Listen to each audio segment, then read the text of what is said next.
டேய் மாப்ள உன்னை எங்கெல்லாம் தேடி கிடக்குற இங்க என்னடா பண்ணி கிடக்குறா? எக்ஸசைஸ் பண்ணுங்கிற மாப்பிள உடம்பு குறைக்க போறேன். என்னடா திடீர்னு ஒண்ணுமே புரியல. நாளைக்கு லவர்ஸ் டேல ஒருத்தர் கிட்ட கேட்டேன் பொண்ணு எப்படி உசார் பண்றதுன்னு. சரி உடம்பு குறைச்சிட்டு வந்தாக்கா பொண்ணு ரெடினாரு. டேய் ஒழுங்கா போடு. நீ வாய மூடு. யார் மாப்ள அவரு? இந்த வீட்டுல தான் இருக்கிறாரு அவரு. பரவாயில்ல அவர் சொல்லியாவது எக்ஸசைஸ் பண்றியா? சரி பொண்ணு எப்படி கன்ஃபார்மா கேட்சர்னு சொல்றாரு அவரு? அதான் சொல்லிட்டாரு. அப்ப என்ன ஆகுது? நீ போ நான் பாத்துக்கிறேன். இப்படி பண்ணா எப்படி உடம்பு குறையும்? நல்லா இது பாட்டு. அட ஆம்பளை வருவாயா? இது போதும், நான் போய் பொண்ணு கேட்க போறேன். என்னப்பா சொல்லிட்டு போறான் அவன்? எனக்கு கொஞ்சம் குழப்பமா தாங்குது.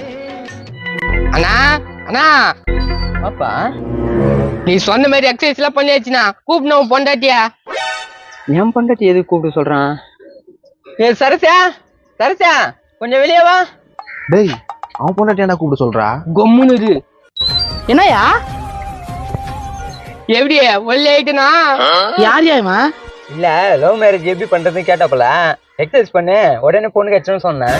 மறந்துட்டு பாரு, உனக்கு எப்படி பொண்ணு கட்டிச்சுன்னு கேட்டேன். அப்ப நான் சொன்னேன் நான் குண்டா இருந்தேன், உள்ளான பிறகு பொண்ணு கட்சின்னு சொன்னேன். அதேதான் நான் ஒல்லி ஆயிட்டேன். வா கல்யாணம் பண்ணிக்கலாம். டேய் டக்குன்னு வா. டேய் மாப்ள டேய் என்னடா எங்க எப்படி வலிக்கிற? அவன் பிஸ்கட் பையன் அவனை லவ் பண்றா என்ன லவ் பண்ண மாட்டியா? வா. ஏய் விரோத கால் நீ தான் ஒண்ணு அடியாதா அடியாதா என்ன மாப்பிள்ள அடிக்குதா? யூட்டன் அடிக்க போது பாரு வந்தறாங்க ஓடிடலாம். ஏய் அஜித் போலாம் வா போலாம். ஐயோ புண்ணா